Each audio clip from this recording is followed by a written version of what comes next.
Cek, suara saya sudah terdengar jelas, Bapak Ibu semuanya, ayah bunda semuanya. Mohon di feedback di kolom komentar, ketik jelas kalau sudah jelas. Kalau masih terkendala, silakan disampaikan apa kendalanya. Jelas Bapak Ibu ya? Alhamdulillah.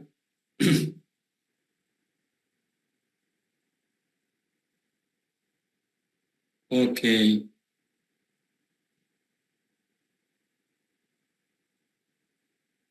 Baik, terima kasih yang sudah membalas. Kita mulai. A'udzubillahi minasyaitonirrajim. Bismillahirrahmanirrahim. Assalamualaikum warahmatullahi wabarakatuh. Alhamdulillahilladzi anzala as-sakinata fi qulubil mu'minin liyazdadu imanan ma'a imanihim. Asyhadu an la ilaha illallah wahdahu la syarikalah wa asyhadu anna Muhammadan abduhu wa rasuluh. Allahumma shalli ala Muhammad wa ala ali Muhammad. Rabbi shrah li sadri wa yassir li amri wa hlul 'uqdatam min lisani yafqahu qawli. Alhamdulillah. Cek sekali lagi suara saya jelas Bapak Ibu ya? Nggak putus-putus. Tadi ada yang komen di kolom chat putus-putus. Oke, kita lanjutkan. Alhamdulillah, bersyukur malam hari ini Allah Subhanahu wa taala memberikan kita nikmat sehat, dan tentunya nikmat kesempatan. Allah sibukkan kita dalam kebaikan. Ya, insyaallah malam hari ini Allah Subhanahu wa taala menjadikan waktu luang kita disibukkan dalam kebaikan, dalam bermanfaatan, yaitu bermajelis secara virtual bersama Tuan Guru Ustaz Abdul Somad, mempelajari Islam lebih dalam gitu ya. Mudah-mudahan ini adalah salah satu bentuk cintanya Allah kepada kita. Karena salah satu bentuk cintanya Allah kepada kita adalah ketika Allah Subhanahu wa taala pakai badan kita, Allah Subhanahu wa taala pakai pikiran kita dalam kebaikan. Ya, itu salah satu tanda cintanya Allah. Dan mudah-mudahan kita mendapatkan itu. Amin Allahumma amin. Kita bersalawat kepada Nabi Shallallahu Alaihi Wasallam dengan sama-sama melafazkan Allahumma sholli ala Sayyidina Muhammad wa ala ali Sayyidina Muhammad. Baik, alhamdulillah Bapak Ibu. Alan, selamat bergabung di Hijrah Bersama UAS. Perkenalkan, nama saya Alvin Firdaus. Insyaallah akan bersamai Bapak Ibu semuanya, ayah bunda semuanya di kajian Hijrah Bersama UAS. Oke. Alhamdulillah Bapak Ibu, sudah 316 orang, 319 dan terus bertambah. Ya, biasanya 600-an, 700-an yang bergabung gitu ya. Dengan kuota Zoom itu 1000-an. Ya. Pertama saya mengajak Bapak Ibu semuanya untuk open kamera, ya, untuk open kamera ini sebagai wujud adab kita terhadap majelis ilmu, terhadap guru, ya, supaya guru kita nanti ketika sesi tanya jawab ataupun ya ketika menyampaikan materi melihat Bapak Ibu semuanya antusias, semangat, yang menyampaikan juga semangat. Misalnya guru kita juga semangat. Tapi kalau yang menyimak itu kameranya buram, hitam gitu. Ya, kayak nggak ada yang mendengarkan, ya pastinya sebagai orang yang berbicara akan kurang semangat gitu ya. Makanya inilah siasat untuk kita ngaji secara virtual, kalau bisa dibuka kameranya ya, biar ahli ilmu yang menyampaikan ilmunya bisa powerful menyampaikan gitu, dibuka kameranya, karena Ustadz itu biasanya lihat di layar depan ya, melihat langsung siapa saja yang menyimak gitu ya. Yang kedua Bapak Ibu, supaya kebaikan ini tidak berhenti di kita, kebaikan ini tidak hanya berhenti di orang-orang sekitar kita, ya, saya mengajak Bapak Ibu, link Zoom yang sudah kami bagikan lewat admin, tafadhol boleh di-share. Silakan di-share seluas-luasnya.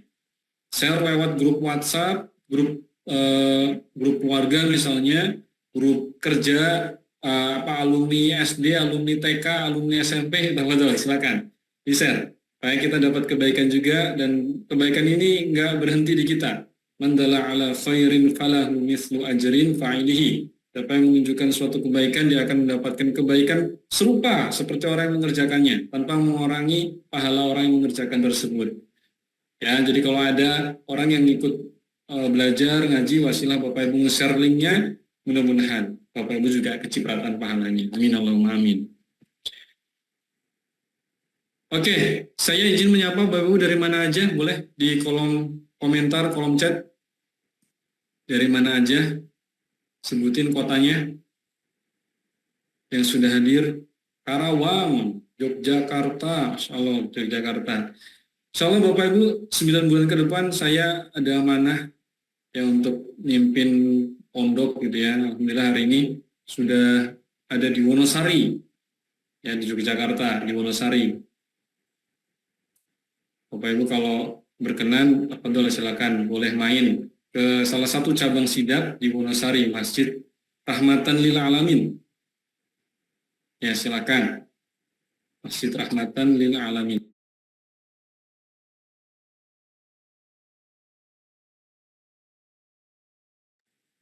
Ya, insya Allah. Bantul, Jakarta Timur, Sungai Lilin, Banyumas, Palembang, Allah, alhamdulillah. Baik, Pontianak, ya ada Pontianak juga. Baik Bapak Ibu, alhamdulillah. Terima kasih yang sudah aktif mengkonfirmasi. Ya mudah-mudahan kajian Hijrah Bersama UAS ini Bapak Ibu, kajian yang kami hadirkan dalam rangka untuk menjembatani Bapak Ibu semuanya untuk bisa belajar secara eksklusif bersama Tuan Guru serta bersama begitu ya. Dan insya Allah nanti di setiap materi akan ada 2 sesi Bapak Ibu. Sesi pertama adalah sesi penyampaian dari Tuan Guru dan dilanjutkan berikutnya sesi diskusi, sesi tanya jawab. Jadi Bapak Ibu bisa bertanya langsung. Tapi mohon maaf memang karena waktunya terbatas, maka peserta yang bertanya juga terbatas. Nah, kita pilih. Misalnya kita pilih yang belum pernah bertanya, ya gantian. Ya, yang lain gantian. Baik Bapak Ibu, insya Allah guru kita sudah berada di tengah-tengah kita. Saya yakin Bapak Ibu sudah agak sabar, ingin belajar, ingin dapat nasihat gitu ya. Tema kita pada malam hari ini adalah sabar dan syukur ya sebagai 2 sayap orang Muslim. Insya Allah kita dalam waktu dekat akan langsung mendengarkan nasihat dari guru kita, Tuan Guru Sabtu Somad ya. Tapi sekali lagi saya sampaikan kepada Bapak Ibu supaya pertama open kameranya, yang kedua siapkan buku catatan, dan berikutnya adalah dalam posisi siap untuk belajar, tidak nyambil-nyambil. Gitu ya Bapak Ibu ya. Baik, kita awali Bapak Ibu sama-sama dengan membaca ta'awuz dan basmalah. A'udzu billahi minasyaitonir rajim. Bismillahirrahmanirrahim. Rabbi zidna ilman warzuqna fahman. Allahumma faqihna fid din wa'alimna ta'wil. Bapak Ibu sebelum saya masuk, sebelum Ustaz Abdul Somad masuk gitu ya, menyampaikan materi, saya izin menyampaikan ada peluang amal soleh yang bisa Bapak Ibu ikuti. Hari ini insya Allah sedang ada program kebaikan, program amal soleh wakaf atas nama orang tua, yaitu bangun pondok pesantren Az-Zahra di Rimbo Panjang ya di Riau Bapak Ibu. Insya Allah pondok ini langsung diasuh oleh guru kita Tuan Guru Ustaz Abdul Somad dan juga istri beliau Ustazah Fatimah ya, Ustazah Fatimah Az-Zahra. Insya Allah Bapak Ibu, bagi Bapak Ibu yang ingin kontribusi berapapun nominalnya ya, mulai dari Rp10.000 itu bisa Bapak Ibu tunaikan lewat link yang saya bagikan di kolom chat, sidak.id/uas, sidak.id/uas. Nah ini linknya, saya izin bagikan Bapak Ibu ya, sidak.id/uas. Ya Bapak Ibu di situ bisa berwakaf mulai dari nominal terkecil Rp10.000 dan tak terbatas ya, silakan bisa diklik bagi Bapak Ibu yang berminat, dibaca secara detail, informasinya sudah ada semuanya di situ. Oke. Di situ juga ada fitur untuk Bapak Ibu donasi rutin ya, wakaf rutin. Itu bisa donasi ditarik tiap pagi, misalnya Bapak Ibu pengen sedekah subuh rutin tapi males mau transfer rutin gitu ya, itu bisa dengan Bapak Ibu caranya top up dulu saldonya ke sidak.id, nanti akan ditarik otomatis. Misalnya Bapak Ibu sedekahnya Rp1.000 di waktu subuh, bisa 1.000, 1.000, 1.000, 1.000 gitu. Misalnya Bapak Ibu transfernya 100.000, nanti dibagi menjadi 100 hari. Ya, jadi sedekah subuhnya jadi ada 100 kali selama 100 hari gitu ya. Itu bisa fiturnya. Kalau Bapak Ibu bingung gitu, bisa tanyakan kepada admin Kak Juli. Baik, saya yakin Bapak Ibu sudah nggak sabar ingin menyimak. Guru kita juga berada di tengah-tengah kita. Pada guru kita yang kami muliakan, Ustaz Abdul Somad, kami persilakan. Assalamualaikum warahmatullahi wabarakatuh. Alhamdulillah, Allahumma sholli ala Sayyidina Muhammad wa ala ali Sayyidina Muhammad. Bang Alvin Firdaus beserta seluruh tim yang ada di Pontianak, tim yang ada di Riau, Bapak Ibu, Abang, Kakak, Adik, Sahabat, Jamaah Hijrah bersama Ustadz Abdul Somad yang dimuliakan Allah Subhanahu wa Ta'ala. Tema kita malam ini adalah sabar dan syukur. Poin yang pertama, makna sabar.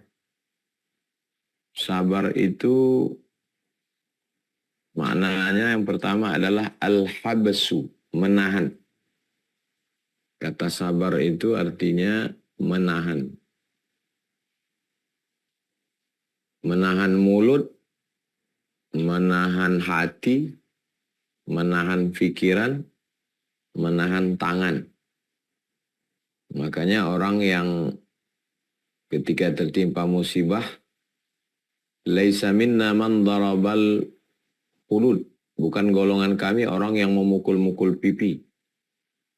Wa syaqqal juyub, merobek-robek kantong. Maka dia adalah menahan. Begitu juga dengan menahan lisan. Disebut dengan niyahah. Niyahah artinya meratap. Jadi ketika lisan ditahan, tangan ditahan, kemudian hati dan pikiran ditahan.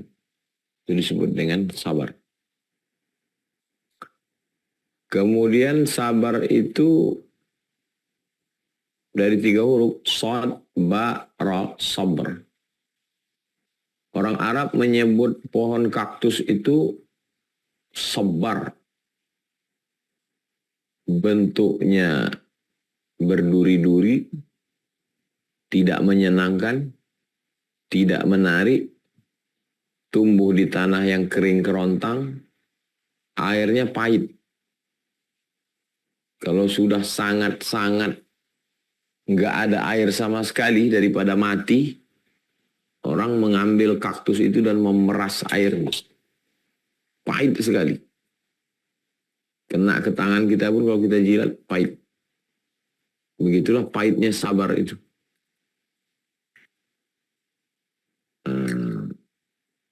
Batu yang keras itu disebut dengan sabar. Keras. Sulit, susah, payah, kering. Tidak menyenangkan. Makanya sabar itu terhadap sesuatu yang tidak menyenangkan. Dan untuk sabar itu juga tidak senang. Itu akar-akar kata daripada sabar.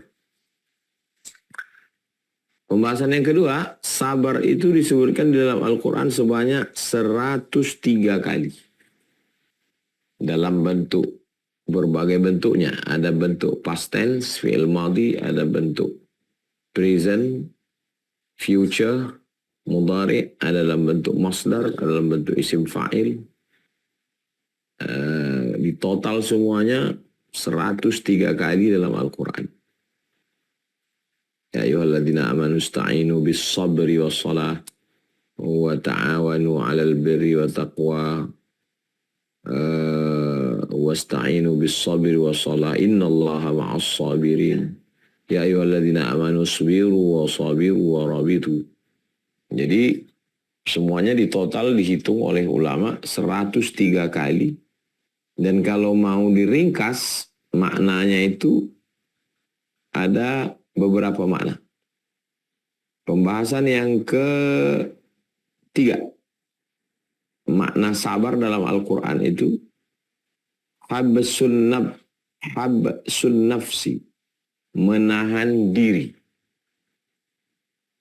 Ketika terjadi sesuatu yang tidak diinginkan, tidak sesuai ekspektasi, tidak sesuai harapan, semakin tinggi harapan, semakin tinggi kekecewaan, maka dibutuhkan semakin tinggi kesabaran. Maka yang diperlukan adalah habsun nafs, menahan diri. Bergejolak dia di dalam.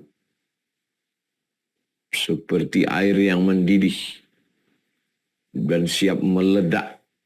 Ledakannya itu akan keluar menjadi sebuah kemarahan. Bisa jadi dia akan meninju, memukul, menendang, menyepak, menanduk, menarik. Nah, itu.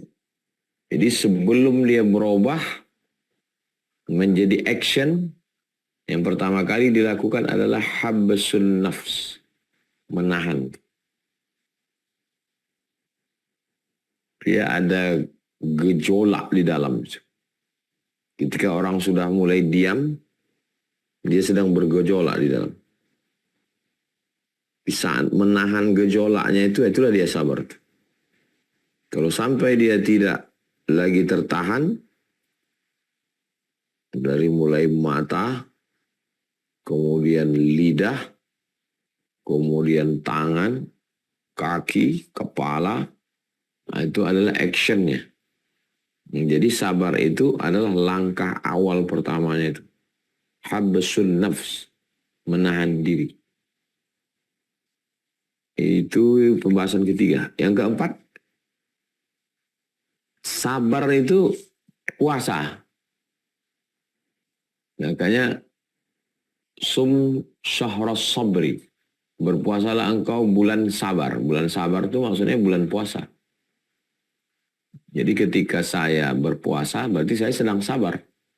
Sabar tidak makan, sabar tidak minum, sabar tidak ngomong bohong, sabar.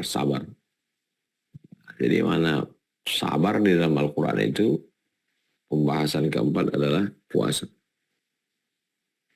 Kemudian yang kelima, sabar itu al-jur'ah, keberanian. Jadi orang yang berani itu disebut dengan sabar.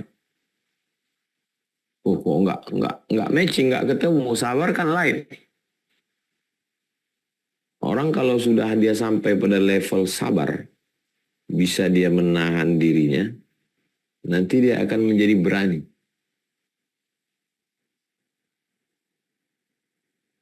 Bisa dia sabarkan dirinya, dia sabarkan, dia tahan. Buah dari kesabarannya itu menjadi sebuah keberanian. Kemudian yang keenam, sabar itu maknanya ridho. Ridho, berserah diri, rela, sabar.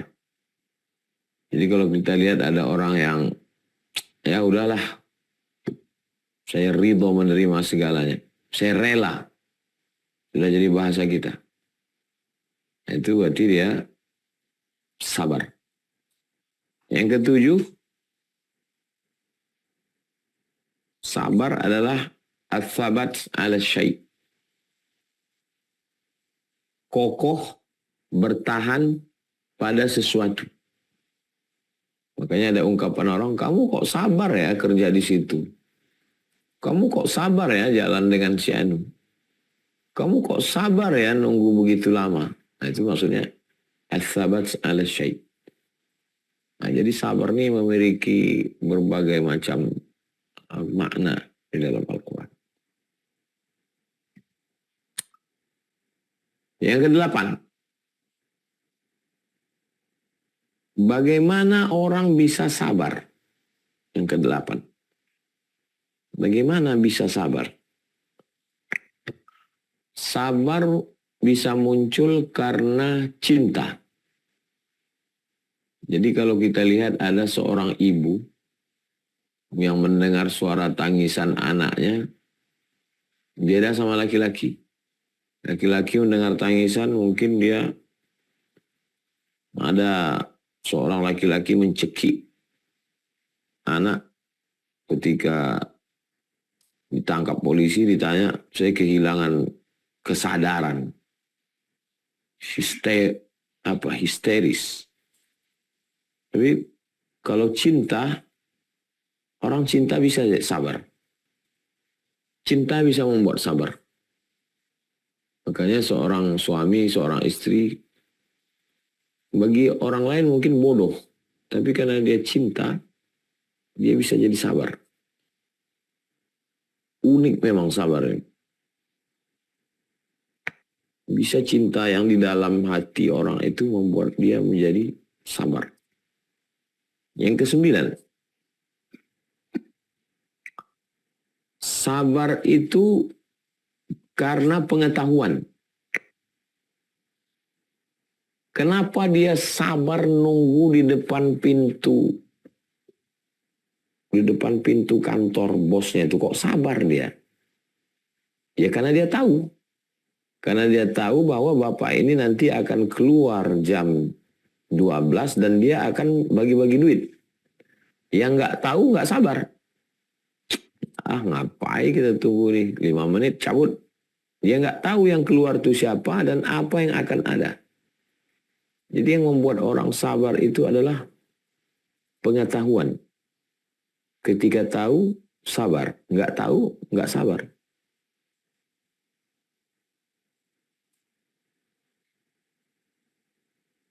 Yang ke-10.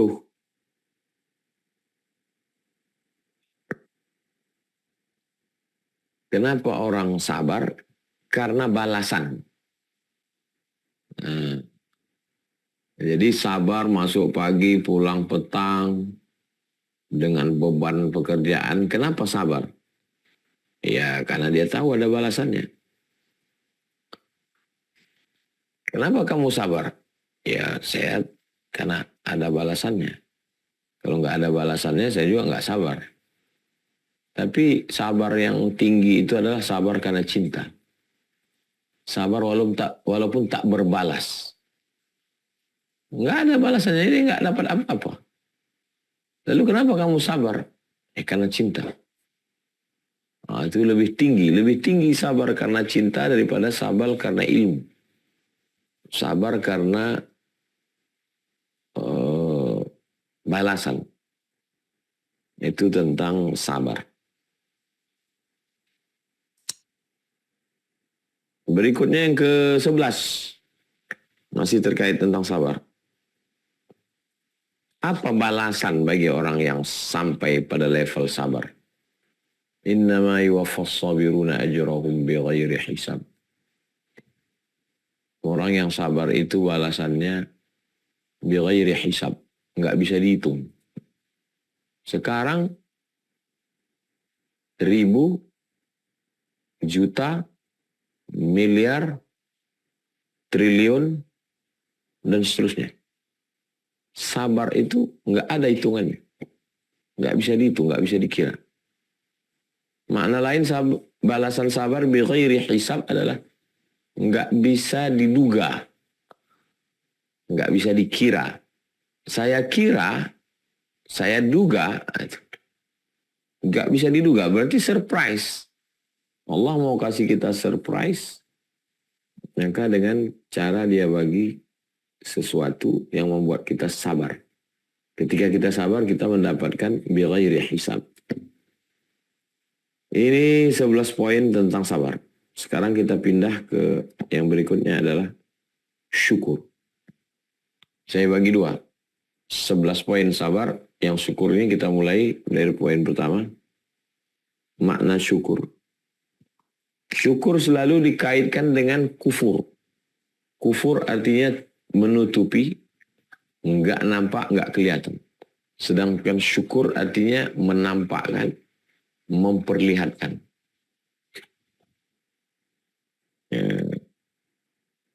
Selalunya dikaitkan la in syakartum la azidannakum wa la in kafartum. Syukur artinya memperlihatkan, menampakkan. Misalnya saya dikasih Bang Alvin baju. Lalu bagaimana saya syukur? Saya nampakkan baju itu. Oh, tapi kalau nggak pernah saya nampakkan, nggak dipakai, nggak pernah diomongin. Saya omongin bahwa sampai. Tapi kalau tidak sama sekali omongan pun tidak, dipakai pun tidak, berarti kufur. Sedangkan syukur adalah menampakkan, dinampakkan. Pembahasan yang kedua, syukur di dalam Al-Quran itu diulang sebanyak 75 kali. 75 kali dalam bentuk kata kerja, isim fa'il, isim maf'ul, fi'il madhi, fi'il mudhari, fi'il amar, past tense, present, order. Itu semuanya 75 kali. Kalau dibandingkan dengan sabar tadi, lebih besar sabar. Karena sabar 103 kali. Sedangkan syukur 75 kali. Berarti kita lebih mesti banyak bersabar. Dan kalau kita perhatikan memang hidup kita ya mesti lebih banyak sering-sering sabar. Syukur itu iya memang bersyukur tapi sabar lebih dominan karena yang sesuai dengan yang kita hadapi. Kemudian bagaimana bersyukur? Pembahasan yang ketiga, bersyukur dengan lisan. Syukur dengan lisan. Tasbih, subhanallah, tahmid, alhamdulillah, takbir, Allahu akbar, tahlil, la ilaha illallah. Salawat, Allahumma salli ala sayyidina Muhammad SAW. Itu bersyukur dengan lidah. Kita tunjukkan bahwa saya punya lidah loh. Ini orang punya lidah atau enggak ya? Kok enggak pernah ngomong? Saya punya lidah. Nah, dalam bentuk apa diperlihatkan? Dalam bentuk amar ma'ruf, nahi mungkar, nasihat. Itu bersyukur dengan lisan. Yang keempat, bersyukur dengan badan. Syukur dengan badan.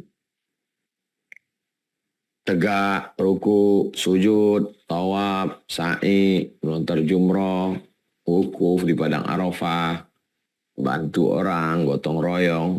Nah, itu syukur dengan badan. Ini orang ada nggak tinggal di komplek ini? Kok nggak pernah gotong royong?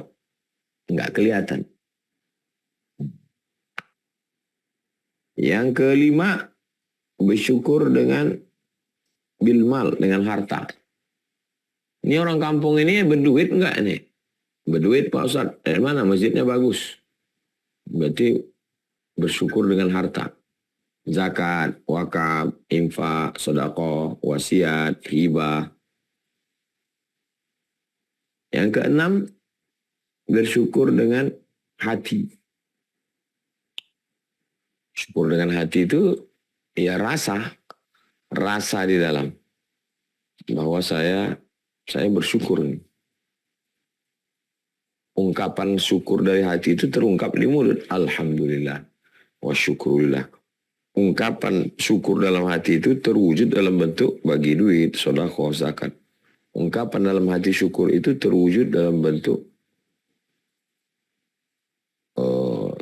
berangkat haji, berangkat umroh. Nah, tapi ada syukur di dalam hati. Rasa syukur. Rasa syukur kepada Allah Subhanahu wa ta'ala. Yang ketujuh, bagaimana supaya kita bersyukur? Bagaimana supaya kita bersyukur? Poin yang ketujuh adalah menyadari bahwa kita tidak punya apa-apa dan bukan siapa-siapa. Waktu lahir dulu. Tadi saya dapat video tentang anak bayi yang dibuang, lalu dikutip, dipungut oleh panti. Dan panti meletakkan anak-anak, lalu dikomen. Inilah bayi yang tidak punya ayah, tidak punya ibu, tidak punya saudara. Coba kita diposisikan di situ. Sekarang kita bersyukur sekali. Syukur punya ayah, syukur punya ibu. Walaupun mungkin sudah meninggal dunia, bersyukur punya keluarga, bersyukur. Lalu bagaimana dengan anak yang dibuang itu? Dia tidak punya ayah, tidak punya ibu, tidak punya saudara. Dia bersyukur, dia masih diselamatkan orang. Bagaimana dengan yang mati di comberan, yang dibuang di toilet, na'udzubillah.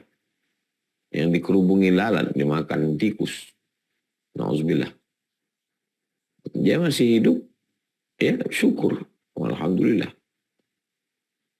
Nah, jadi kalau kita selalu menyadarkan diri, foto-foto yang lama ketika sedang masa sulit-sulit dicetak, diprint, dibingkai, itu insya Allah membantu menyadarkan. Karena kita ini bisa disadarkan dengan melihat masa lalu. Masa lalu itu bisa ditarik dengan omongan. Kamu ingat nggak waktu dulu zaman?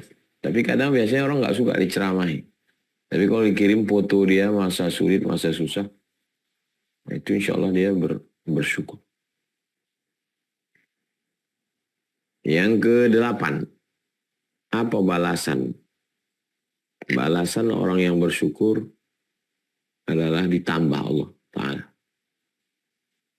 Ditambah nikmat, ditambah berkah, ditambah kebaikan, tambah sehat, tambah. La in syakartum la azidannakum. Kalau kamu bersyukur pasti ku tambah. Wala in kafartum, tapi kalau kamu kufur, inna adabi la syadid, sesungguhnya azabku amat sangat menyakitkan. Poin yang ke-9. Poin yang ke-9, melihat yang memberi, bukan melihat pemberian. Nah, itu cara kita juga. Saya nggak peduli yang saya dapatkan ini hanya seteguk air, hanya sesuap nasi. Kenapa? Karena yang dilihat itu bukan pemberiannya, tapi yang memberi. Pena ini mungkin biasa aja. Semua orang bisa punya. Tapi yang memberinya siapa? Nah, jadi kalau begitu cara pandang kita itu syukurnya luar biasa. Siapa yang memberi hidup? Siapa yang memberi nafas? Siapa yang memberi waktu kita kesempatan sampai malam ini? Jadi selalu melihat siapa yang memberi. Ketika yang dilihat itu adalah pemberian, ya kalau teh tarik syukur, kalau teh manis ya agak syukur, kalau air putih kurang syukur, karena yang dilihat pemberian. Tapi kalau yang dilihat itu adalah yang memberikannya, yang ngasih ini sultan. Air putih dengan teh manis, dengan teh susu, dengan kopi sama. Kenapa? Karena yang dilihat itu bukan pemberiannya, tapi siapa yang memberi, siapa yang ngasih.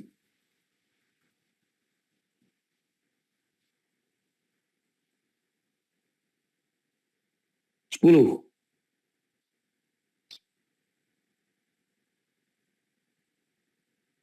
Poin ke-10. Allah yang ngasih. Kemudian orang ini berterima kasih. Allah balas lagi. Makanya Allah itu disebut maha bersyukur. Loh, yang bersyukur itu kan kita. Kita bersyukur, tapi Allah maha bersyukur. Kenapa? Yang ngasih hidup Allah. Kemudian orang itu hidup. Yang mengasih hidayah untuk beramal soleh juga Allah. Lalu orang itu pun beramal soleh. Yang ngasih balasan pun Allah. Lalu orang itu punya apa? La haula wa la quwata illa billah. Enggak punya apa-apa sama sekali. Makanya Allah disebut maha bersyukur. Karena kalau enggak dia, orang enggak bersyukur. Ketika misalnya saya dikasih orang nasi bungkus. Ya saya bersyukur, terima kasih ya. Tapi ketika saya ngasih bibit padinya, ngasih tanahnya, dia nanam, saya beli, saya kasih upah. Terus saya nggak dapat apa-apa dari itu. Dia ada, dia nggak ada, bagi saya sama aja. Tapi saya ngasih dia. Itu hanya ada pada Allah.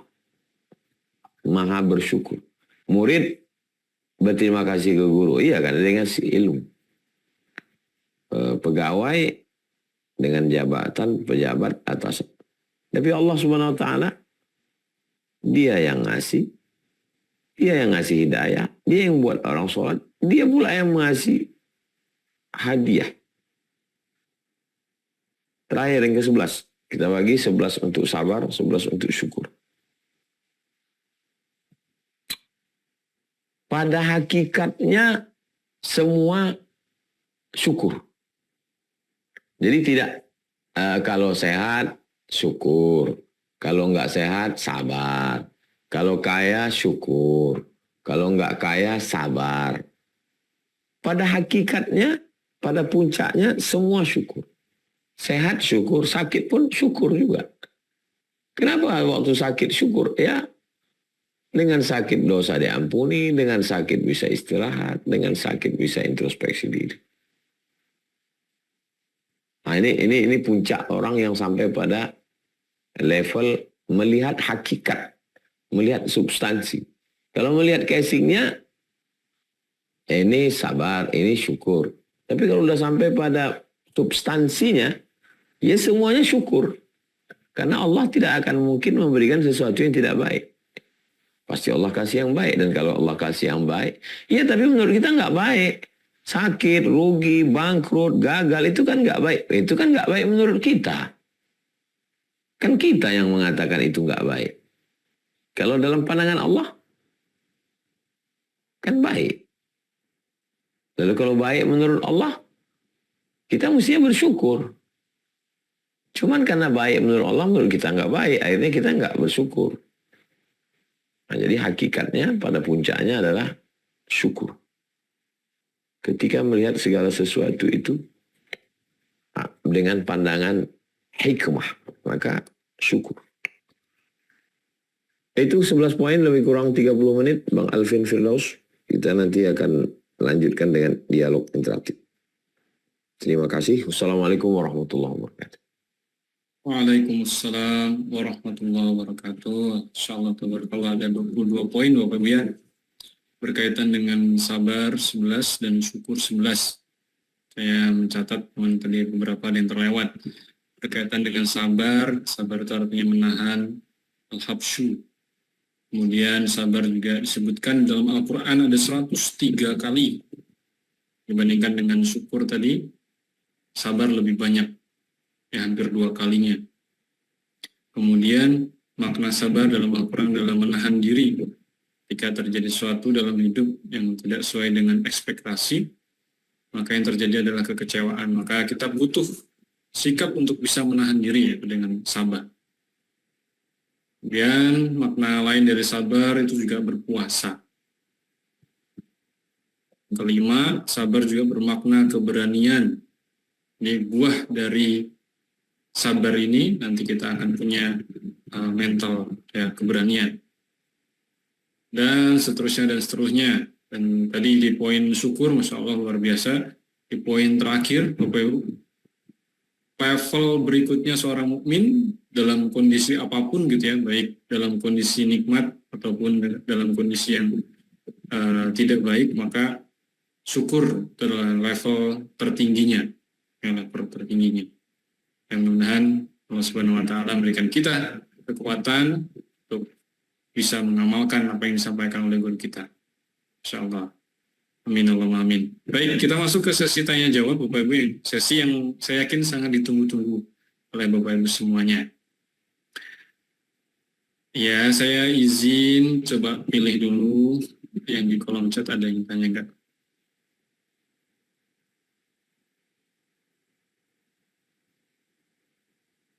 Oke, saya persilahkan Bapak Ibu ada fitur raise hand di situ, bisa angkat tangan.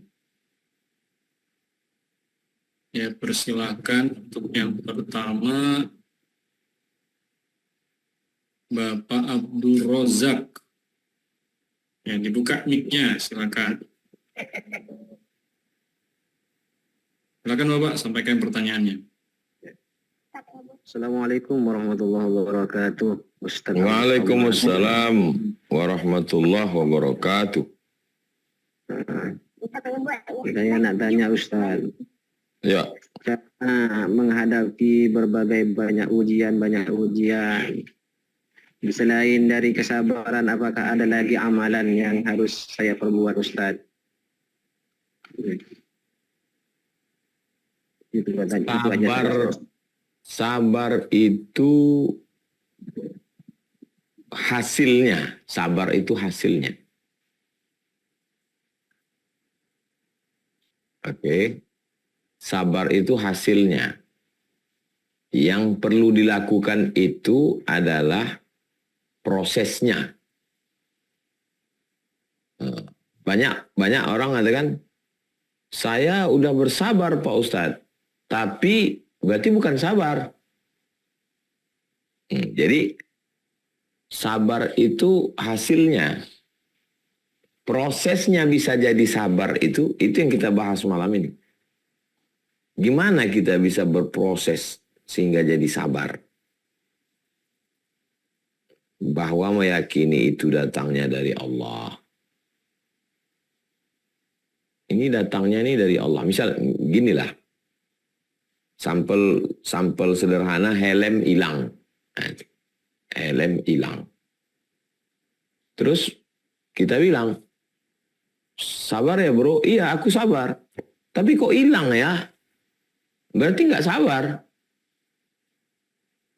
Iya, aku sabar. Tapi kok helm aku yang hilang? Kok bukan helm dia? Nah, berarti belum sabar. Buahnya nanti sabar.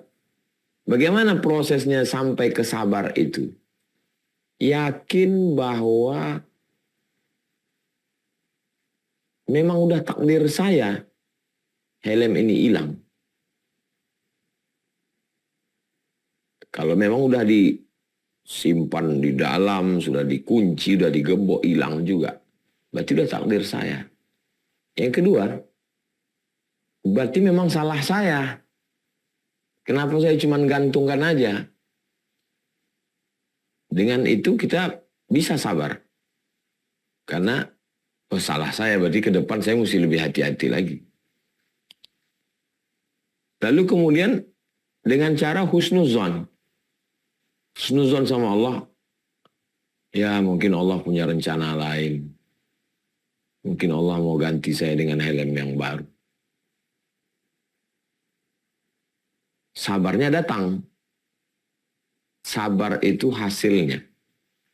Prosesnya menuju sabar, bahwa ini takdir Allah, bahwa ini kesalahan saya karena kurang usaha, bahwa ini adalah cara Allah supaya saya lebih hati-hati. Kemudian berteman dengan orang yang bisa menyabarkan kita. Nah, jadi usaha-usaha ini yang kita lakukan, sehingga setelah usaha ini kita lakukan, sabarnya datang. Barulah kita katakan, saya sabar sekarang. Nah, kira-kira bisa dipahami. Demikian Bang Alvin. Baik, terima kasih Pak Abdul Razak. Mudah-mudahan menjawab pertanyaannya. Oke. Ustaz, saya izin punya pertanyaan Ustaz. Jadi kalau dalam praktiknya, kami sering merasakan gini Ustaz. Antara sabar dan syukur itu seringkali justru malah sulit untuk yang mempraktekkan yang syukurnya Ustaz. Karena kalau dalam kondisi misalnya kita sempit gitu ya, dalam kondisi yang sulit, itu kan kita nggak punya pilihan ya, karena memang ya harus bersabar kan. Tapi kalau dalam kondisi yang lagi banyak nikmat, banyak dapat sesuatu berlebih gitu, sering terjadinya kita lalai dan lain-lain. Apakah ini menunjukkan bahwa syukur itu sebetulnya lebih sulit dan lebih banyak pahalanya, Ustaz? Karena kalau kita ketika sholat itu kan, setelah sholat itu yang kita minta setelah sholat, Allahumma a'inna ala zikrika wa syukrika, selalu minta supaya bisa bersyukur. Apakah memang syukur ini pahalanya lebih besar daripada sabar? Mohon penjelasan, Ustaz. Sebetulnya kita tidak sabar. kita hanya terposisikan pada sabar. Lalu kita menganggap diri kita sabar. Padahal kita sebetulnya tidak sabar. Jadi kalau ada orang miskin misal, lalu kemudian kita bilang, oh sabar dia ya. Padahal sebetulnya dia nggak sabar juga.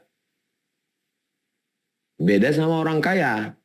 Kalau orang kaya, oh dia orang kaya yang bersyukur. Kenapa? Karena dia rajin sedekah.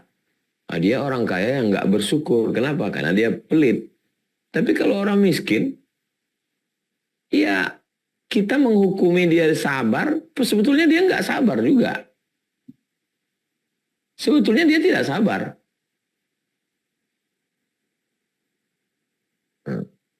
Hanya saja dia memposisikan dirinya, terposisikan, terhukum sabar. Padahal tidak sabar. Karena kalau sabar itu, ya tidak begitu. Sabar itu bisa menahan diri, istiqomah dalam kebaikan, ridho, itu sabar. Dia sebetulnya tidak sabar.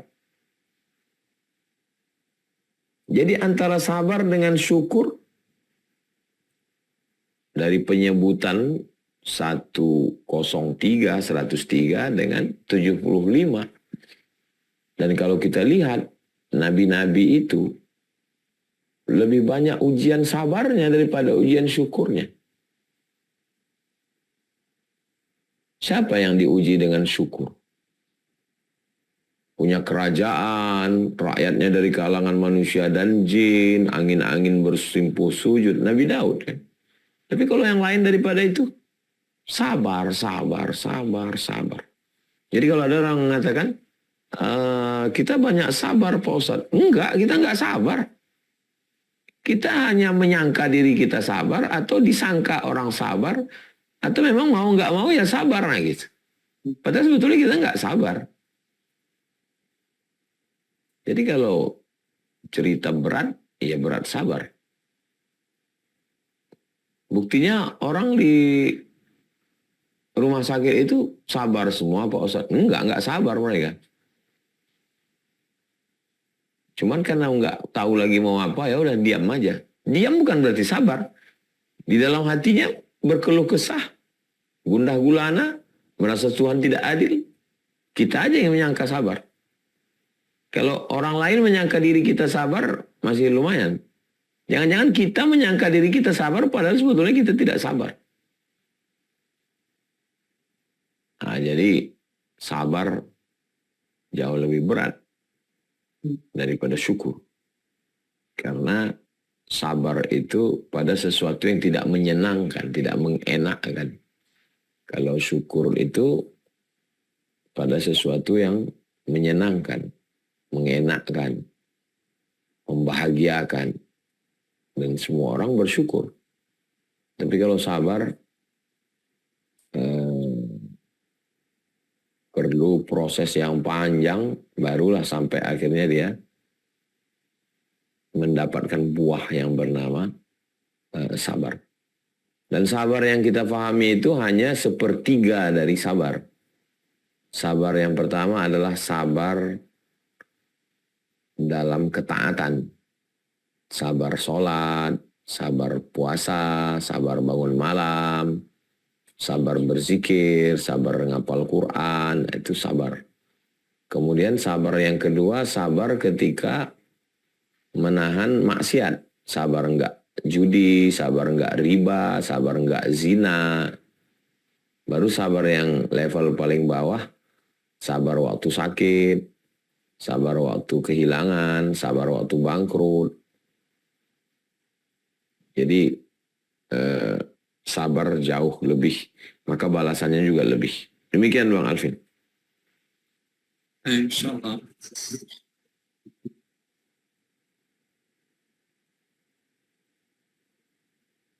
Oke, Bapak Ibu, kita masuk sesi tanya jawab berikutnya. Saya persilakan untuk Bapak Rizal dari Jogja.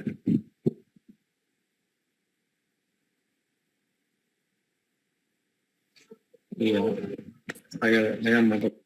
Silakan Bapak, buka kameranya dan mic-nya. Ya sudah, silakan. Bismillahirrahmanirrahim. Assalamualaikum warahmatullahi wabarakatuh. Waalaikumsalam warahmatullahi wabarakatuh. Keluar dari tema sedikit, Ustaz. Ya, Ini tentang sholat. Karena saya sering mendengarkan Ustaz nih, walaupun Ya. kampung dan jauh di Mato, Ya. dari Jogja nih Ustaz. Jogja. Takbiratul Ihram Ustaz. Ya. Niat dengan takbiratul ihram yang saya kerjakan selama ini kan niat dulu baru takbir gitu kan. Ya. Tapi setelah mendengar dari pencerahan, nggak tahu ini yang saya temukan berapa hari yang lalu, niat di dalam takbiratul ihram itu seperti apa ya Ustaz? Cara melakukannya itu. Mungkin itu aja Ustaz, terima kasih. Assalamualaikum warahmatullahi wabarakatuh. Waalaikumsalam. Kalau niat sebelum takbir itu mazhab Hanafi, Hambali, dan Maliki. Hanafi, Hambali, dan Maliki. Itu niatnya sebelum takbir.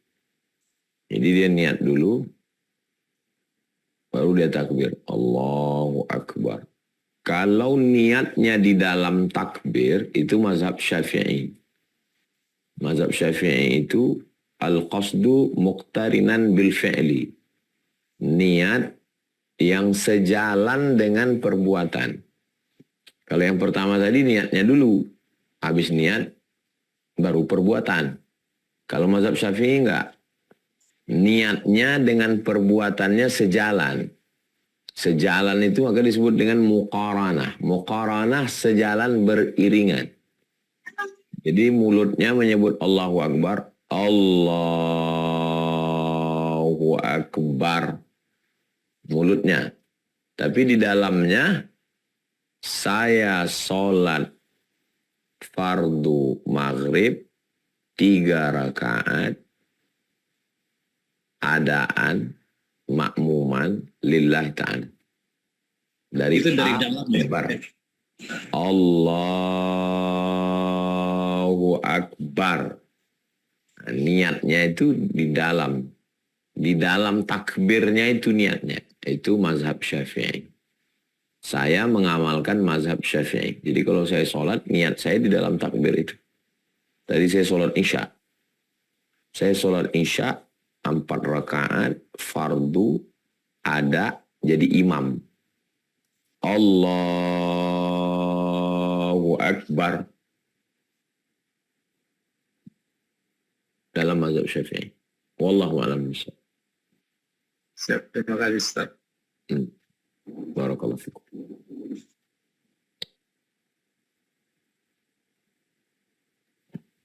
Baik, berikutnya saya persilakan untuk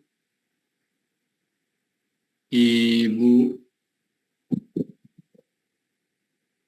Rindi Sungai Lilin.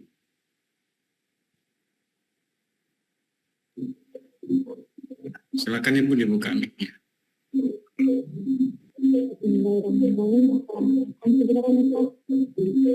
Waalaikumsalam. Mic apa namanya device-nya dijauhkan, itu ada 2 ya. Makanya bergema.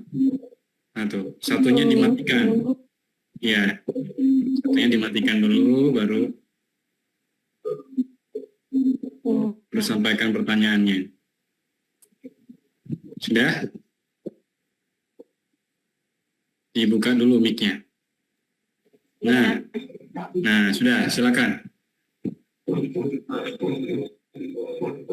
Karena di sini ramai sekali Ustaz ikut kajian, kebetulan di sini kebetulan lagi ramai.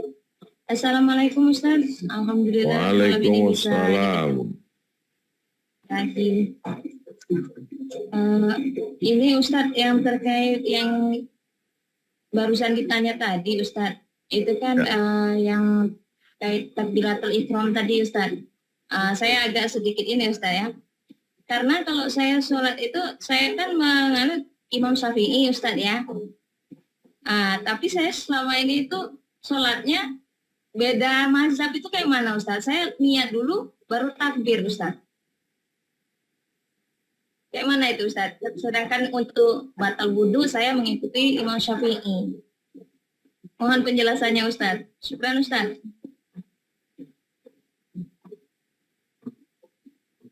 Tentang masalah mencampur mazhab, ada 3 pendapat. Pendapat dalam kitab Al-Fiqhul Islami wa Adillatu, Syekh Wahbah Zuhaili. Pendapat yang pertama, tidak boleh mencampur sama sekali. Tidak boleh mencampur sama sekali. Pokoknya sholatnya, zakatnya, puasanya, hajinya, wudhunya, tayamumnya harus Syafi'i semua. Ini pendapat yang paling streng. Pendapat yang kedua yang bertolak belakang dengan ini. Kata dia boleh mencampur semua mazhab. Karena semuanya ahlus sunnah wal jamaah. Hanafi, Maliki, Syafi'i, Hambali. Yang ini mengatakan nggak boleh sama sekali. Yang ini mengatakan ya boleh aja. Kan semuanya ijtihad ulama. Pendapat yang pertengahan boleh bersyarat. Nah, ini yang pertengahan. Boleh mencampur bersyarat. Syaratnya berilmu, tahu ilmu mazhab. Kemudian tidak dalam satu masalah. Misalnya wuduknya mazhab Hanafi. Nanti sholatnya jadi tidak dalam satu masalah. Nggak boleh mencampur itu dalam satu masalah. Kalau dalam satu masalah nanti bingung, rancu, kacau. Jadi memang bagusnya kita ngaji fikih. Makanya saya selalu mengajarkan kajian itu sebelum mengaji masalah itu, ini, segala macam. 3 dasar ini mesti matang. Yang pertama fikih, yang kedua akidah, yang ketiga akhlak. Fikih, Sulaiman Rashid, akidah, Kiai Haji Idrus Ramli, akhlak bebas. Buya Hamka bagus juga akhlak. Nah, jadi karena 3 itulah dasar kita beramal. Akidahnya benar, fikihnya benar, dan akhlaknya benar. Demikian. Wallahu a'lam. Syukur Ustaz atas jawabannya. Barakallahu fiik. Baik, kita lanjut biar efisien waktunya.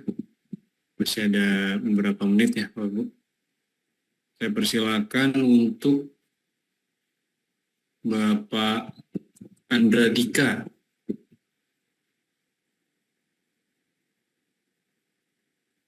Silakan Bapak dibuka mic-nya.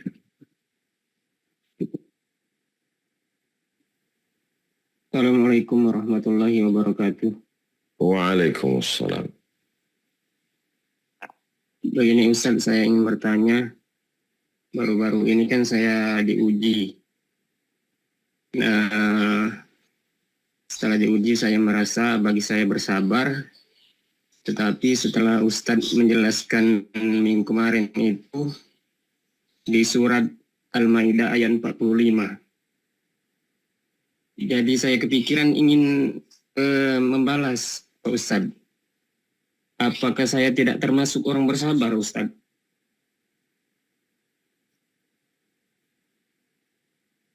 Coba bacakan ayat.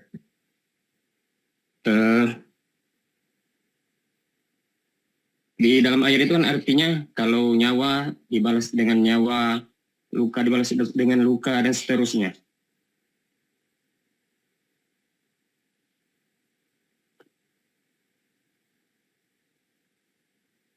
Saya begini Ustaz, baru-baru ini saya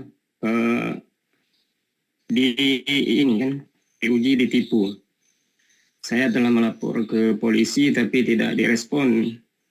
setelah saya mendengar ceramah Ustadz minggu kemarin itu yang menyampaikan surat Al-Maidah ayat 45 itu, saya jadi kepikiran An-nafsu bin nafsi wal ainu bil aini wal udhunu bil udhuni was sinnu bis sinni wal anfu bil anfi wal juruha qisas.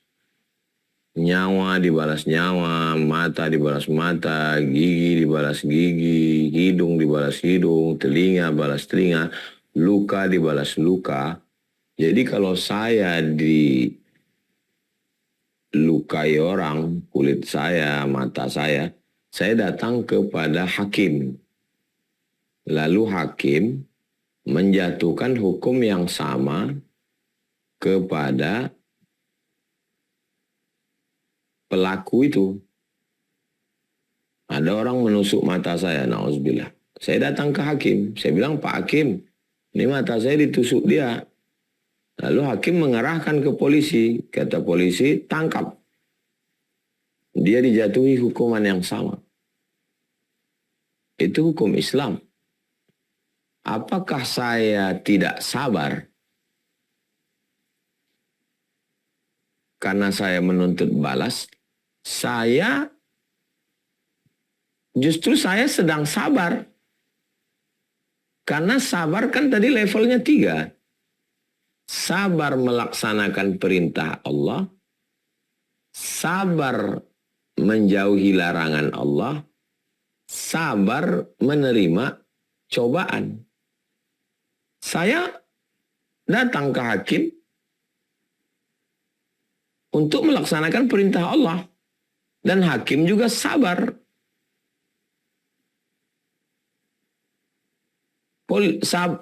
Hakim memerintahkan polisi juga sabar melaksanakan tugas ini.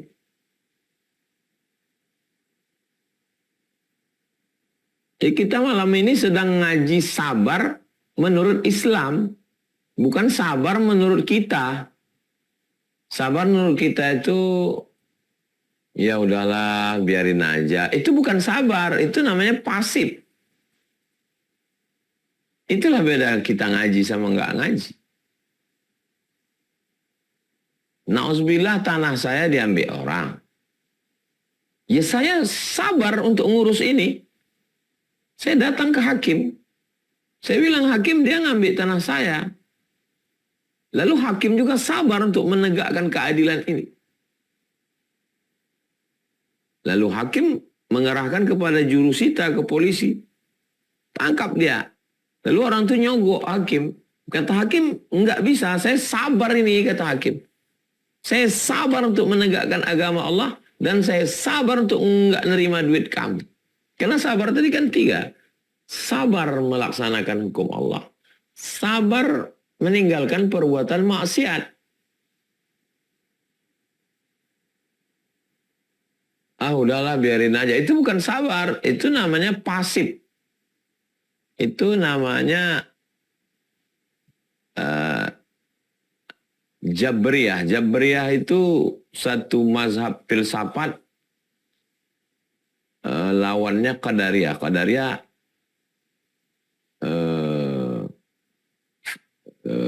free act, bebas untuk melakukan sesuatu. Sedangkan Jabriyah apatis. Apatis. Jadi banyak orang sekarang sebetulnya dia apatis. Bukan sabar. Dia pasif, apatis, tapi dia bilang dia sabar. Itu yang sedang kita luruskan malam ini. Wallahu a'lam. Terima kasih Ustadz. Kemudian yang kedua, saya ingin bertanya, masih ada waktu Ustadz? Ya, Soal silakan. ini. Kan anak saya sudah tamat SMA, tapi sudah 2004 yang lalu. Sekarang dia minta mau kuliah, tapi saya tidak punya uang. Apakah saya berdosa, Ustaz, tidak menguliakannya? Penjelasan ya, Ustaz. TK, SD, SMP, SMA, S1, S2, S3. Ini kan datangnya belakangan. Kapan baru ada ini? Baru ada ini TK, SD, SMP, SMA, S1, S2, S3. Ini kan Nah sekarang anak-anak orang kaya, anak-anak pejabat malah nggak sekolah. Homeschooling. Banyak sekarang anak nggak sekolah. Anak saya nggak ada yang sekolah Pak Ustadz. Karena buang-buang waktu aja kata dia. Toh dulu kita belajar fisika, kimia, biologi, matematika, ngerjain PR. Sekarang nggak dipakai juga. Anak saya Pak Ustadz cuma ngapal Quran, berhitung, sama life skill. Banyak sih ketemu beberapa jamaah. Dulu kawan-kawan kita orang Cina, asal balik sekolah dia jaga toko bapaknya. Saya belanja ketemu sama dia. Dia main apa tuh? Yang kayak kalkulator manual itu. Mereka sekolah semua itu sampai jam 12. Yang full day itu kan sekarang. Dulu sekolah pulang dia jaga toko bapaknya. Sempoa. Jadi bagaimana kita memberikan satu kemahiran, kemampuan kepada si anak. Itulah kewajiban kita.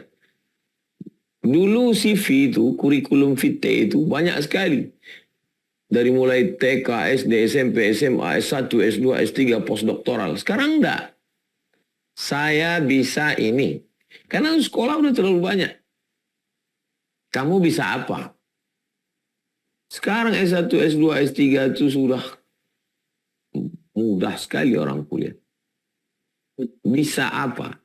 Jadi kalau Bapak memberikan pendidikan kepada anak, akidahnya bagus, fikihnya bagus, akhlaknya bagus, kasih dia kemampuan life skill. Pondok kita, Ma'had Az-Zahra, 3 tahun pertama ngapal Quran. Tahun keempat, baca kitab. Karena gimana mau paham Quran kalau nggak bisa baca kitab. Tahun kelima, pendalaman baca kitab. Tahun keenam, life skill. Kursus buat brownies, kursus ternak ayam, kursus ternak lele. Setelah itu nanti dia menemukan dirinya kemana dia, passionnya, cocoknya dia kemana.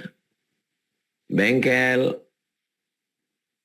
desain grafis, desain interior, tailor, penjahit. Dia akan menemukan di bangunan, arsitektur, bagian online ini, buat video, semua kemampuan-kemampuan yang sangat bermanfaat untuk zaman sekarang. Jadi kalau Bapak, Ibu, tidak hanya ke Bapak, siapapun kita, multimedia. Siapa yang berkecil hati, anak saya enggak S2, S3 Pak Ustadz. Ya enggak usah berkecil hati, orang kemampuan kita. Ya tapi Ustadz kan S2, S3, saya gratis, saya nyari sendiri. Saya tidak disekolahkan ayah saya, mak saya. Saya memang nyari. Saya nyari S1 gratis, dapat S2 gratis, habis itu S3 gratis. Bagi yang enggak, bekali aja anak kita kemampuan. Bisa dia dagang, bisa dia berhitung, bisa dia tani, bisa dia ternak lele, ternak puyuh, punya keahlian, hidup dia insya Allah. Nenek moyang kita juga dulu hidup. Demikian, Allahu a'lam. Baik, berikutnya Bapak Abi. Silakan Bapak dibuka mic-nya. Terima kasih Ustaz. Assalamualaikum warahmatullahi wabarakatuh. Waalaikumsalam. Afwan Ustaz, saya ingin bertanya singkat saja. Saya pernah mendengarkan satu ungkapan. Wallahu alam apakah itu ungkapan atau bagian daripada redaksi satu hadis. Ungkapannya begini, as-sabru minan nur. Yang menjadi pertanyaan saya, apa makna implisit daripada ungkapan tersebut? Terima kasih, syukran Ustaz. Bunyi hadisnya as-sabru diya. Sabar itu cahaya. Beda nur dengan diya. Nur itu selalu diberikan kepada bulan. Bulan itu nur. Sedangkan matahari dia. Apa beda dia dengan nur? Pusat cahaya itu adalah matahari. Sedangkan bulan pantulan, memantulkan cahaya matahari. Maka cahaya yang sifatnya pantulan disebut dengan nur. Makanya Nabi Muhammad itu disebut dengan nur. Karena dia pantulan cahaya. Sumber cahayanya Allah SWT. Tapi Allah bukan cahaya. Karena Allah itu walam yakul lahu kufuwan ahad. As-sabru dia. Sabar itu cahaya. Anak kecil tidak boleh mati lampu. Anak kecil kalau mati lampu itu langsung siapkan senter cepat. Karena kalau mati lampu dia stres, sesak napas. Jadi orang yang sabar dia tidak pernah mengalami mati lampu. Beda sama orang yang gelagapan, kecicilan, begitu dikit-dikit langsung stres, dikit-dikit suntuk, dikit. Orang sabar enggak, dia selalu terang. Orang Barat mengatakan the lightness, pencerahan. Dia selalu tercerahkan. Nah, tercerahkan itu adalah hasilnya, bukan prosesnya. Dia sudah sabar, berarti dia sudah dapat hasilnya. Prosesnya untuk menjadi sabar itu dari pengetahuan, latihan, masukan dari orang lain. Riyadhah adalah latihan spiritual, latihan untuk menahan makan, menahan minum. Barulah dia sampai kepada level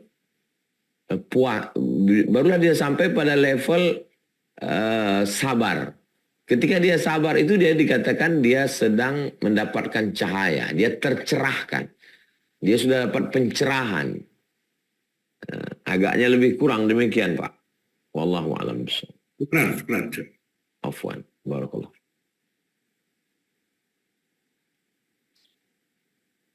Baik, 2 orang lagi mungkin ya. Saya persilakan Ibu Rus Indah.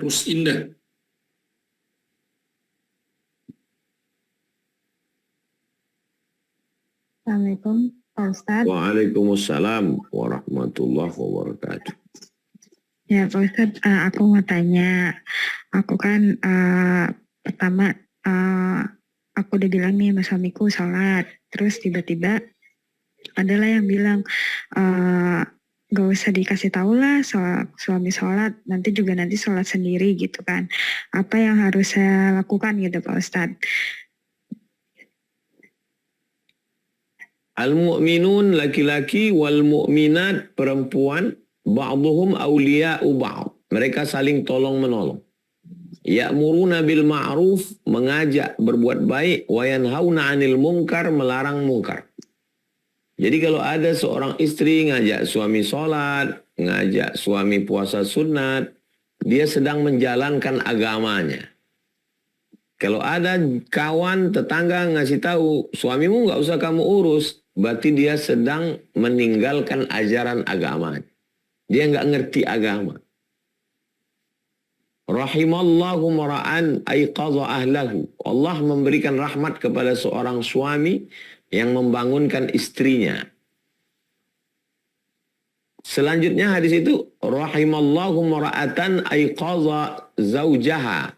Allah memberikan rahmat kepada seorang istri yang membangunkan suaminya untuk beribadah.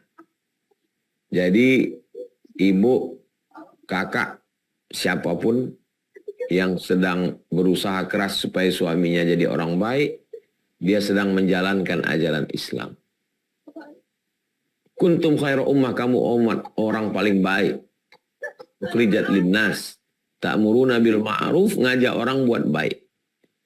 Siapa orang pertama yang kita ajak buat baik? Orang yang serumah dengan kita, sekamar dengan kita, setempat tidur dengan kita. Jangan sampai satu kasur 2 mimpi. Mudah-mudahan kakak-kakak, ibu-ibu, adik-adik sabar. Sabar menjalankan agama, sabar meninggalkan maksiat, sabar menerima ujian, sabar ngajak suami. Demikian, wallahu a'lam.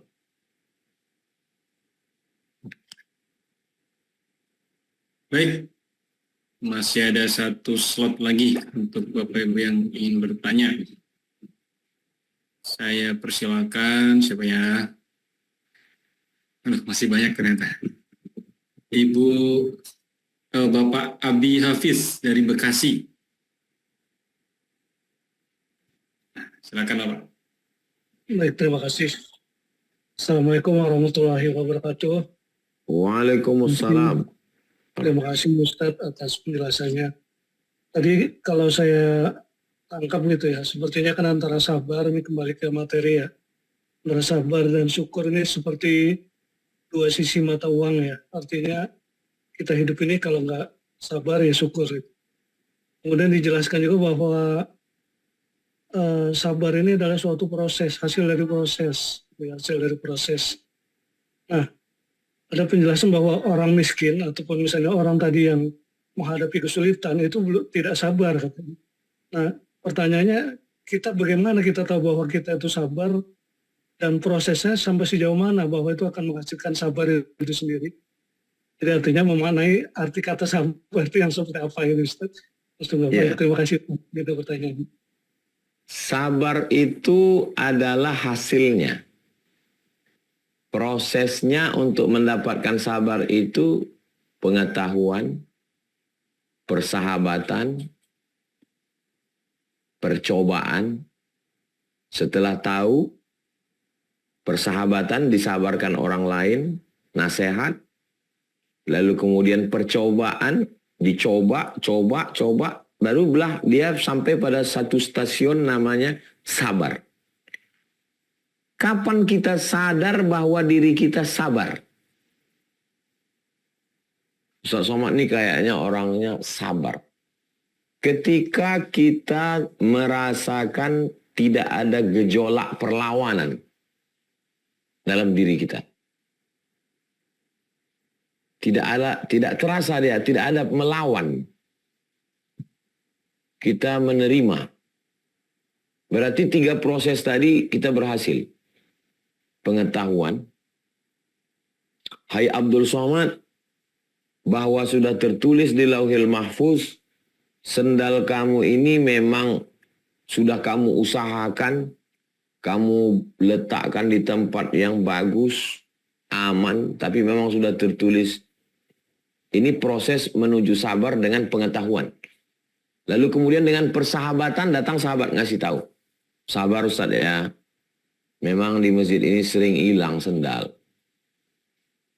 Lalu kemudian percobaan. Saya mencoba untuk dengan cara metode menarik nafas, dengan berzikir, dengan istirja mengembalikannya kepada Allah. Lalu sampai pada level nggak ada lagi gejolak di hati saya. Tidak lagi ada perlawanan di pikiran saya. Barulah saya sadar bahwa saya sedang berada di makom, di level sabar. Yang tahu itu siapa? Yang tahu ya diri saya sendiri. Selama ini saya merasa sabar, orang lain menduga saya sabar. Ustaz Somad itu kayaknya sabar. Tadi saya lihat dia pulang dari masjid nggak pakai sendal. Sabar kayaknya dia. Kayaknya. Padahal sebetulnya di dalam itu ada gejolak yang luar biasa, perlawanan. Kenapa yang hilang sendal saya, kenapa bukan sendal dia, bla bla bla dan seterusnya. Tapi ketika dengan proses-proses tadi, akhirnya saya mengalami ketenangan batin, tidak ada gejolak. Saya sedang sabar. Maka dikatakan innallaha ma'as sabirin. Allah bersama dengan orang yang sabar. Karena orang yang gerasak gerusuk, Allah nggak suka. Allah nggak mau bersama dengan dia. Demikian. Wallahu a'lam. Baik, Masya Allah, tabarakallah, alhamdulillah. Terakhir mungkin Ustaz sebagai closing statement berkaitan dengan syukur nih Ustaz. Kalau selama ini kan syukur itu seringkali kita pahami sempit gitu Ustaz ya. Bahwa syukur itu ya dengan melafazkan alhamdulillah. Jadi kalau dapat nikmat, ucapkan alhamdulillah. Padahal tadi yang Ustadz sampaikan di antara 11 poin itu bahwa syukur itu juga harus dilakukan dengan badan kita ibadah, dengan harta kita bersedekah, berwakaf, dan lain-lain gitu. Ada dengan hati kita juga harus ada amalan syukurnya dengan hati gitu. Nah, ini menunjukkan bahwa definisi syukur yang sesungguhnya itu berarti mengoptimalkan semua yang Allah Subhanahu wa taala kasih untuk melakukan sesuatu yang Allah cintai gitu Ustaz ya. Itu definisi syukur yang sebetulnya. Jadi nggak terlalu sempit yang selama ini kita pahami, syukur itu hanya sebatas melafazkan alhamdulillah. Mohon dikuatkan, dicerahkan. Alhamdulillah wa syukurulillah.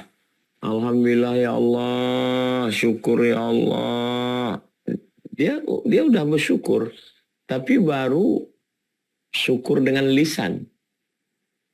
Syukur dengan badan belum. Lalu kemudian dia ambil wudhu, dia sholat, dia sujud syukur, dia sholat sunat. Dia sudah bersyukur, tapi baru syukur dengan badan.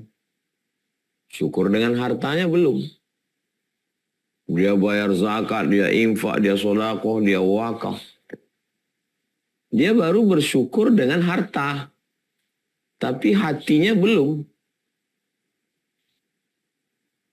Kalau dia bersyukur dengan hati, dia merasa bahwa lisan saya, badan saya, harta saya bukan punya saya. Semuanya punya Engkau ya Allah. Dan saya pun enggak ada apa-apanya di sini. Karena kalau baru bersyukur dengan harta, nanti muncul, kalau namanya enggak disebut, enggak datang. Kalau enggak diabadikan di prasasti, marah-marah. Kalau syukur dengan hati itu enggak gitu. Bahwa ini semua bukan punya saya. Ini punya Engkau ya Allah. Aku bersyukur pada Engkau. Engkau jadikan bersyukur. Padahal aku sebenarnya waktu lahir dulu enggak punya apa-apa.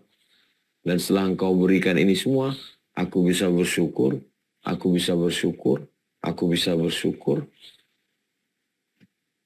Hakikat sampai pada puncak bahwa kita bukan apa-apa, bukan siapa-siapa. Hanya Allah semata. Kalau udah sampai pada level itu, mau disebut orang ya nggak apa-apa, mau nggak terima kasih juga nggak apa-apa. Saya alhamdulillah diketemukan Allah dengan orang-orang yang model begini. Bapak kan udah sering ditipu orang. Ya nggak apa-apa Pak Ustadz, makin ditipu, rezeki saya makin lancar. Ada memang makhluk yang unik-unik. Ketemu dengan orang yang sampai ke level itu, kayaknya nggak ada masalah di hidupnya itu. Bapak sering ditipu orang, dibohongi orang. Saya makin ditipu, makin dibohongi, makin lancar rezeki saya Pak Ustadz, nggak ada yang berkurang.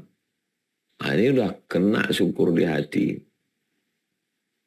Nah, jadi kalau udah bersyukur dengan hati, bersyukur dengan lisan, bersyukur dengan badan, bersyukur dengan harta benda, sempurnalah kita syukur sebenar-benar syukur. Wa man yashkur, siapa yang bersyukur, fa innama yashkuru li nafsihi. Dia sesungguhnya bersyukur untuk dirinya sendiri, bukan untuk orang lain.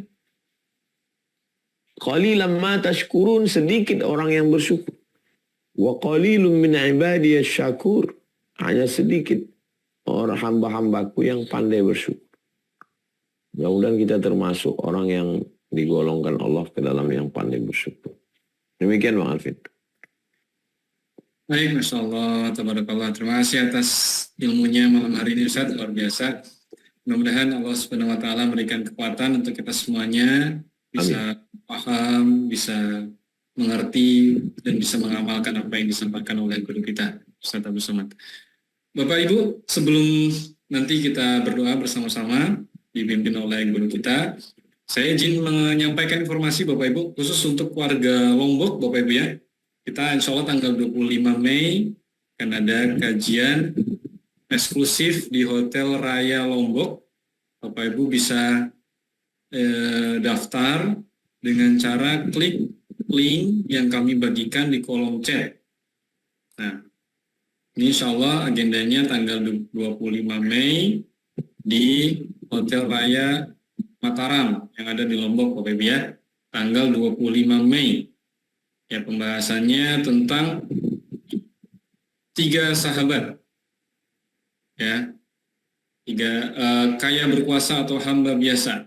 Insya Allah ini bisa Bapak Ibu ikuti dengan cara infak tiket gitu ya, dengan nominal tertera di websitenya. Ya, semua yang terhimpun insya Allah akan dialokasikan untuk mendukung pembangunan Pondok Pesantren Az-Zahra. Jadi Bapak Ibu ngaji sekaligus beramal. Bisa langsung daftar di link yang sudah saya bagikan di kolom chat Bapak Ibu, tanya uas.id/Lombok. Tanya uas.id/Lombok. Di sini Bapak Ibu wajib memasukkan nama, nomor WhatsApp dan email. Ya. Begitu kira-kira. Silakan. Nah, apa yang didapat dengan kita mendaftar di event ini, Bapak Ibu bisa dapat 4 poin ini. Ya, bisa ngaji langsung di Hotel Raya Lombok bersama Tuan Guru nanti. Bapak Ibu juga akan tergabung otomatis menjadi peserta di Hijrah Bersama UAS. Bapak Ibu dapat rekaman, recording full materi 60 video. Dan pastinya ilmu yang bermanfaat dan teman-teman solih. Ya, silakan untuk teman-teman yang ada di Lombok yang pengen ikut bisa langsung klik link yang sudah saya bagikan. Baik, terima kasih Ustadz. Mohon berkenan pada malam hari ini, mohon kiranya untuk memandu kita, mendoakan kita semuanya, dan mudah-mudahan Allah berkahi majelis kita pada malam hari ini. Ustadz. A'udzubillahi minasyaitonirrajim. Bismillahirrahmanirrahim. Alhamdulillahirabbil alamin. Allahumma salli ala sayyidina Muhammad wa ala ali sayyidina Muhammad. Allahumma ja'alna minas sabirin. Jadikan kami orang-orang yang Engkau berikan sampai kepada level sabar. Allahumma ja'alna sabirina fil ibadah. Jadikan kami orang-orang yang sabar ketika kami melaksanakan ibadah. Wa ja'alna sabirina. Jadikan kami orang-orang yang sabar ketika kami berhadapan dengan perbuatan mungkar. Wa ja'alna sabirina li balaik. Jadikan kami orang-orang yang sabar ketika sedang Engkau uji dengan ujian-ujian. Allahumma ja'alna minasyakirin. Jadikan kami orang-orang yang bersyukur li ni'amik. Mensyukuri nikmat-nikmat-Mu ya Allah. Ya Hayyu ya Qayyum, Engkau yang maha hidup, Engkau yang maha mengatur.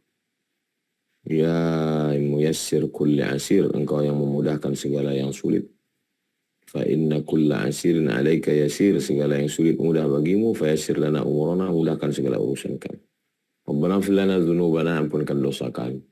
Wali walidaina, kedua orang tua kami. Wal masyayikhina, guru-guru kami.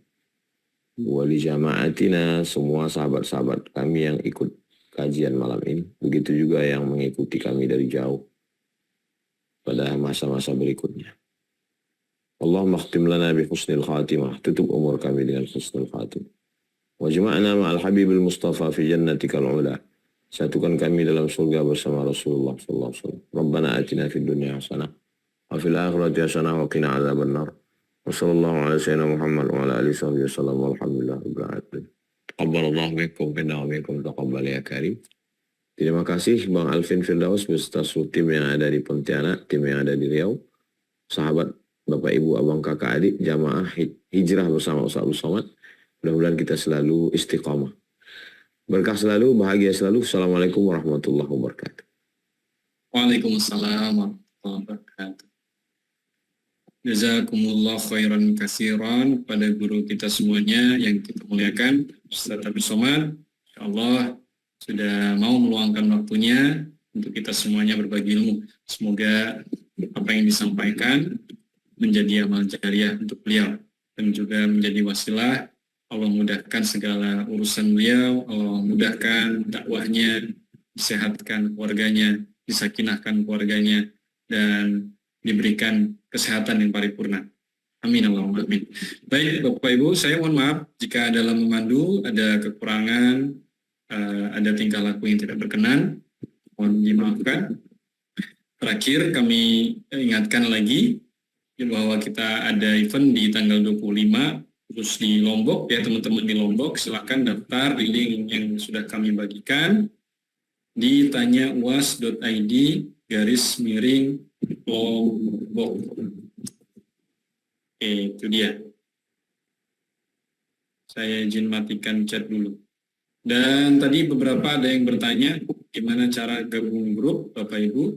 Itu bisa daftar di sini. tanyauas.id/Zoom. Ya, kalau Bapak Ibu mau ngajak yang lain, ini ya. Daftarnya lewat sini. Gabung komunitas hijrah bersama UAS. tanyauas.id/Zoom. Nah, itu linknya. Tafadhol, kalau Bapak Ibu mau nge-share, misalnya nge-share ke keluarga, ke suami, ke pasangan, ke siapapun ya, silakan pakai link tersebut. Insya Allah setelah ngisi formnya nanti akan terhubung ke admin dan nanti akan diarahkan ke grup gitu.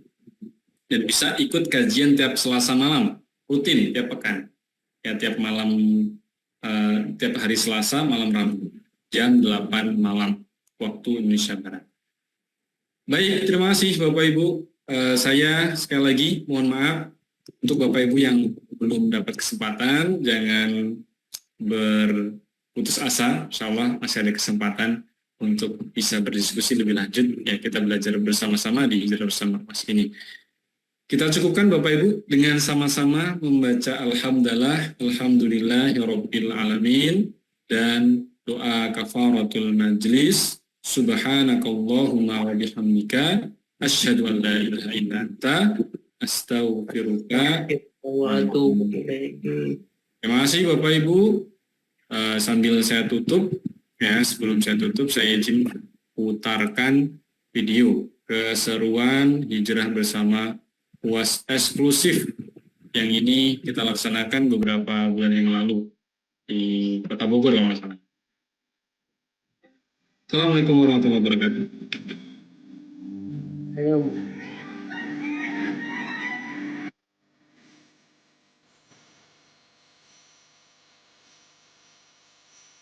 Ustaz,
Baik, sudah kami tutup Bapak Ibu ya, oleh live. Mohon maaf, saya izin pamit. Untuk pendaftaran untuk event Lombok, silakan klik link yang sudah kami bagikan, tanyauas.id/Lombok. Terima kasih. Assalamualaikum. Sekali lagi, Assalamualaikum warahmatullahi wabarakatuh.